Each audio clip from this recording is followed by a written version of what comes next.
Beta.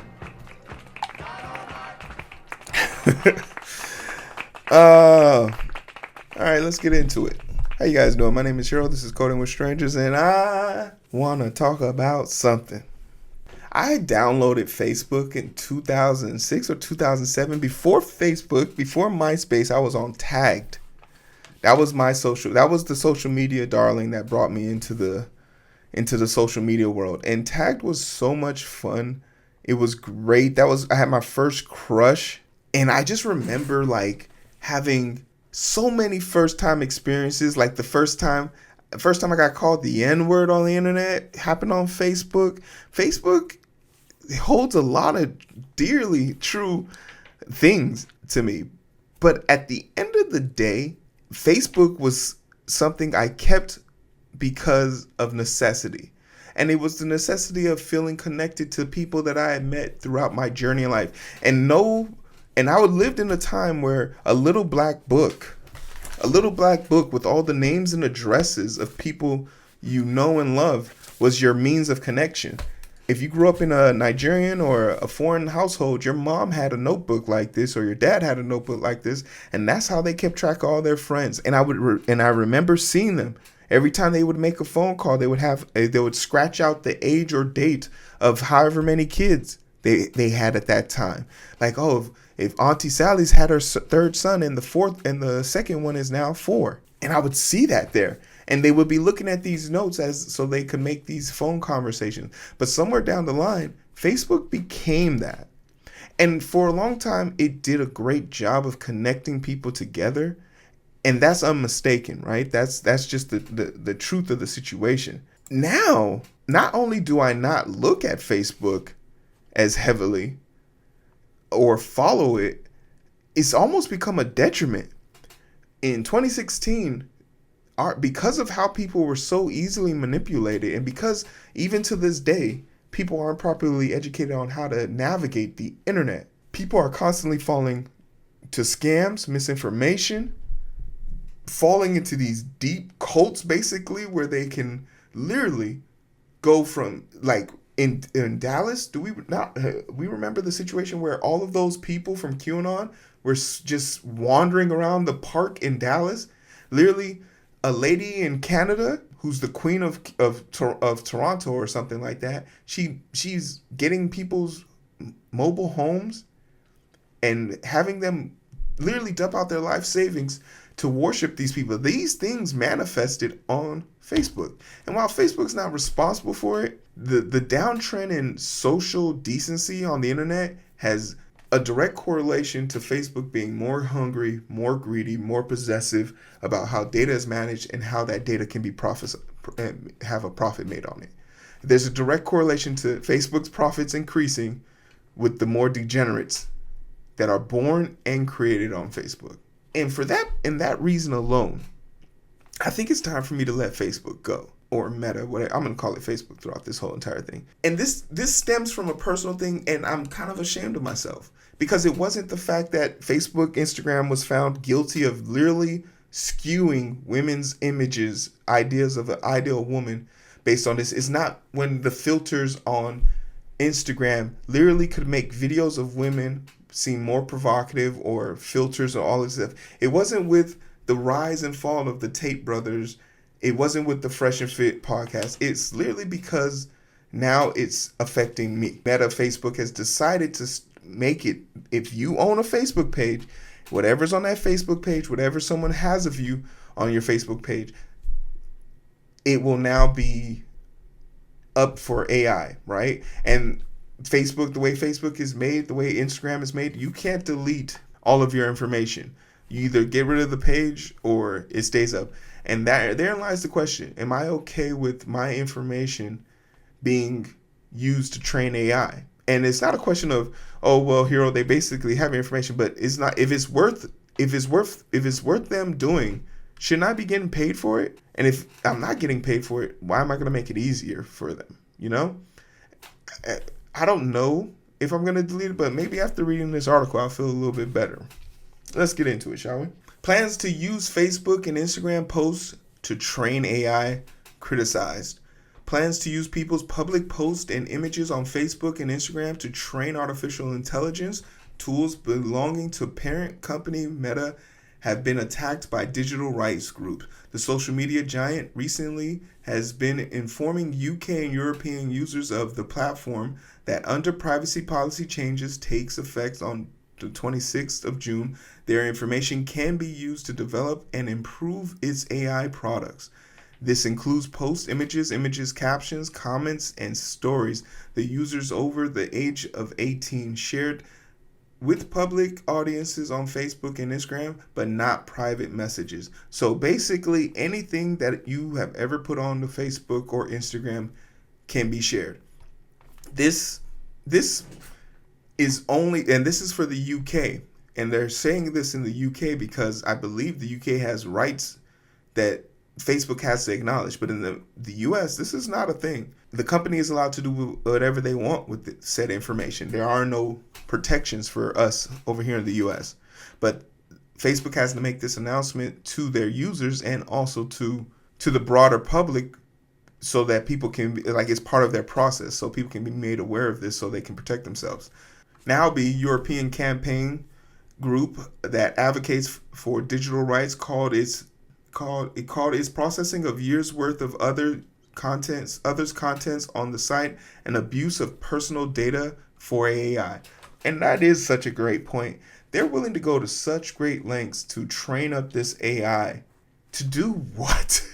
Like, you're willing to invade people's privacy and abuse those things, like. And you're not just thinking, if you're thinking like people who are just thinking, you're thinking too small if you're thinking about your own personal pictures. We're talking about people who built a brand, like Coding with Strangers, a comic book, any form of artwork, any form of music that you've used that platform to publish your stuff and probably gotten paid off of it. There's so much red tape here. How do you deal with sponsored content? How do you deal with content that is copywritten? How do you deal with content that is trademarked? Those laws don't go away because of said business of wanting to train things. And if your work shows up emulated in any of Facebook's product placement in the near future, do they owe you compensation or do they owe you damages for misappropriation?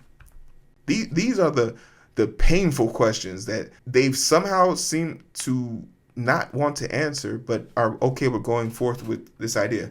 Facebook said it was confident its approach complied with relevant privacy laws and was consistent with how other big tech firms use data to develop AI experience across the Europes.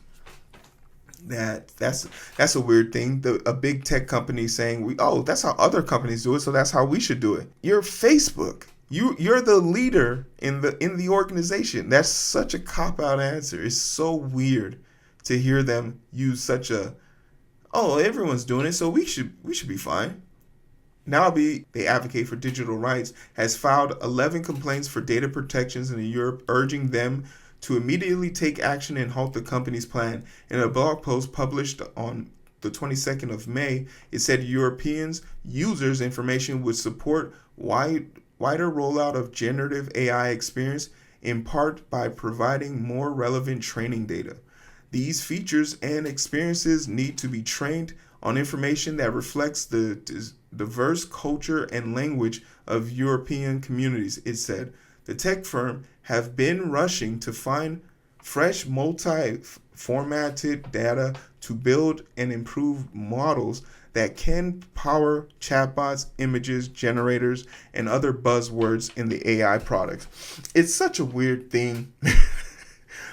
Because if in all the things that we've been shown with AI, they want to use it to help make better image quality, they want to make it better responsive, and they want to use it to better organize and tell you how to think and feel. And I can't believe I'm saying this because I sound like all of those internet doomer scroller people, but we've seen how dangerous Facebook is. There's literally a country in South America somewhere, or even Brazil, that recently got the internet and it's turned them into a bunch of gooners. All they watch is X videos and talk shit about each other whilst being in close proximity of each other. And they've literally made it that Sunday, no one can be on the phone. They shut down the internet so people can actually do work to prepare for the work week, right? We've seen that what happened to Myanmar. If you don't know what happened to Myanmar, go look into that. The fact that some of us wouldn't know what's going on in Ukraine or Gaza without Facebook. So there is good and bad here, which is crazy, but the bad is outweighing the good. The bad is the 2016 election. The bad is definitely outweighing the good. These features in the tech firm have been rushing to find. Meta chief executive Mark Zuckerberg said on an earnings call February the firm's unique data would be key in AI playbook going forward. I don't know what makes AI's the data from Facebook even remotely entertaining, because at this point the information is eating itself. I use this example all the time because it's really dystopian. I remember when someone commented on a photo of a 6-legged dog that was an AI generated image, and the dog was smiling in a cartoonish way, which made it look even more not real. And this old ass person said, "Oh, God bless this dog. Look at this dog who's making it through adversity. If this dog could have such a cursed life and smile, think about how you should be smiling." And in the comment of that comment was a bot saying, "Give me basically, click on this link if you want to support this dog," which was basically a link that led to him basically being scammed. If you've been on Twitter, this is a problem. The bots literally are just saying, "Hey, click on my bio. There's something wet over here." It's just weird. And this isn't the extent of it. This is just the beginning. And this is just the stuff that's tricking normal people, right? There are hundreds of billions of publicly shared images and tens of billions of public video. Company Chief Product Officer Chris Cox said in May's firm already uses public Facebook and Instagram users' data for generative AI products available elsewhere in the world. So basically what they're saying is we're not doing anything, like this is Facebook's, we're not doing anything wrong here.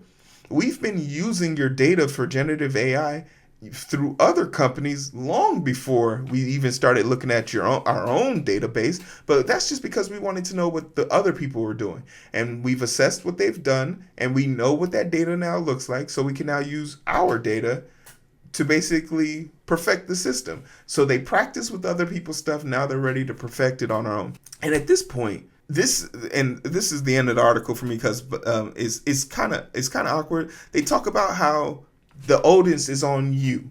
The onus is on you because the European Union or the United Kingdom and all that places over there, they have the ability to opt out. But Facebook is requiring them to tell them what it's like. You need to tell me why you don't want to do this anymore. And that's just madness, right? Because why do I have to define to you why I want to protect my data? And putting the onus on people to opt out makes it so it's sort of discouraging. Like, if you know that you can't just click and quit, and you have to take a few more steps, or even say like, "Hey, look, I don't want this to be seen or used," and to know that Facebook can reject that based on if they find it adequate with the law, is also madness. And when they're that desperate or that blatant about their disregard for people's privacy, why make it any more easy for them? Why be part of the scientific equation, right? I'm streaming right now on 3 platforms. YouTube, there's 4 people. Twitch, I think it says I have 11 here. I'll probably have less. But Facebook, literally nobody. Nobody on Facebook. And in my interactions, I found that, same thing with Kick, same thing with Instagram. Instagram, I think I was a little bit more lenient to, because it was horizontal, but it's not compatible, or at least Streamlabs hasn't made it very compatible. I've already deleted all of my artwork off of Instagram, including all the comic book postings, because there's a part of me that would have a visceral reaction if I saw a generated bullshit version of one of my comic book characters. I thought I think the thing that really made me want to get off the internet, I literally had to put a mute button on a topic, which was Akira Toriyama. Because when he died, not only was it sad because it was a piece of my childhood that literally raised me, but the amount of people prepared to take this legendary man's artwork and type in Goku with angel wings, Akira Toriyama with angel wings, and post that generative AI bullshit of an actual artist lets me know, like, yo, people don't even have shame. The people aren't even cognizantly aware of what a shame that is to not just be able to go and post his own work as easy as that with your comment, but people are so desperate to stand out for clicks and views that they'll degrade themselves and shame themselves into a situation where they're posting generative AI work of a legendary artist. That level of cognitive dissonance, I don't want to be a part. I don't even want to be associated with it. And for what it's worth, Facebook and Instagram have become rudimentary at best. And unless there's a way for me to figure out a way of like wiping my whole entire profile in one fell swoop to like without deleting it, I think this would spell the end for me as far as being a participant on their platform. As it in my 10 plus years of being on the platform, I've streamed on every platform as possible. I never gained a cent for them, and they just seem to find ways of taking from me. I've never had a popped off post that went viral, none of that. So like for me, I don't think I'll ever figure out that algorithm. Quite frankly, I don't want to figure out that algorithm. So that's just my take on it. I'm very curious to know, do you have Facebook? Are you logged in still? How many times does your grandmother, auntie, or whoever send you random bullshit posts about what's real and what's not? Clap it, you know? I'm eager to know. Bang. Like, share, subscribe.